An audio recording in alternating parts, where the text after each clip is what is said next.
महिमातो यायाश्च पूरुखः पारुष्यविश्वा भूतानि त्रिपादस्यामृतं देवी त्रिपादोर्ध्वोदयितपूरुखः पादोऽस्येहा भवत पुनः ततो विगमन्यग्रामशासना न शने अपि ततो विराडजायत विराजो अधिपूरुखः सजातो अत्यर्च्यत पश्चात् भूमिमतो पुरः तस्माद्दिग्नात् सर्वभूतः संवृतं मृगदार्यं पशुस्ताश्चक्रे वायव्या नारण्या ग्राम्याश्च ते तस्माद्दिग्नात् सर्वभूतरिचः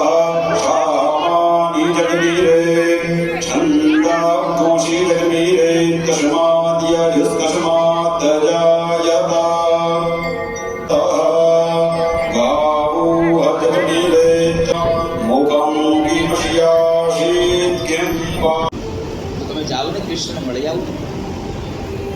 સુદામા સમજી ગયા છો કે શું કામ કહેવા માંગે છે. એટલે એને સામેથી કીધું કે સુશીલા, તમને તો ખબર છે મારે અયાચક વ્રત છે, હું કોઈ પાસે માગતો નથી. અરે પણ હું માગવાનું ક્યાં કહું છું? હું તો ખાલી તમારા મિત્રને મળવા જવાનું, અને તમે ત્યાં જશો તો તમે દ્વારિકાધીશના દર્શન થશે, એટલા માટે તમને કહું છું. દીવમાં ખારવા સમાજના લોકોએ હરિદ્વારમાં શ્રી જિજ્ઞેશ દાદાની ભાગવત સપ્તાહનો લાભ લીધો. પવિત્ર હરિદ્વાર ધામમાં શ્રી જિજ્ઞેશ દાદાની ભાગવત સપ્તાહનું આયોજન થયેલ, જેમાં દીવ ઘોઘલાના 5 દંપતીઓ તેમજ વાડી વિસ્તારના લોકો પવિત્ર હરિદ્વાર ધામ જઈ અને શ્રી જિજ્ઞેશ દાદાની ભાગવત સપ્તાહનો લાભ લીધો. આ ભાગવત સપ્તાહમાં 7 દિવસ દાદાએ અલગ અલગ પ્રસંગોનું વર્ણન કરી અને શ્રદ્ધાળુઓને ભાગવત રૂપી ગંગામાં સ્નાન કરાવ્યું. શ્રદ્ધાળુઓએ ગંગામાં સ્નાન કરી પાવન થઈ અને ધન્યતા અનુભવી.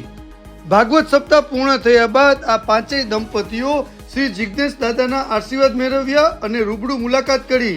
શ્રી જિજ્ઞેશ દાદાએ આ દંપતીઓને મળીને ખૂબ જ આનંદિત થયા, તેમજ પવિત્ર હરિદ્વાર ધામમાં ભાગવત સપ્તાહનો લાભ લીધો, જેથી ખુશી વ્યક્ત કરી અને દંપતીઓને આશીર્વચન આપ્યા. દીવ ઘોઘલા ખારવા સમાજના આ શ્રદ્ધાળુઓની આ ધાર્મિક યાત્રા ખૂબ જ સફળ અને ફળદાયી નીવડતા અતિ ભાવુક થયા અને ધન્યતા અનુભવી.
खाली पड़ा है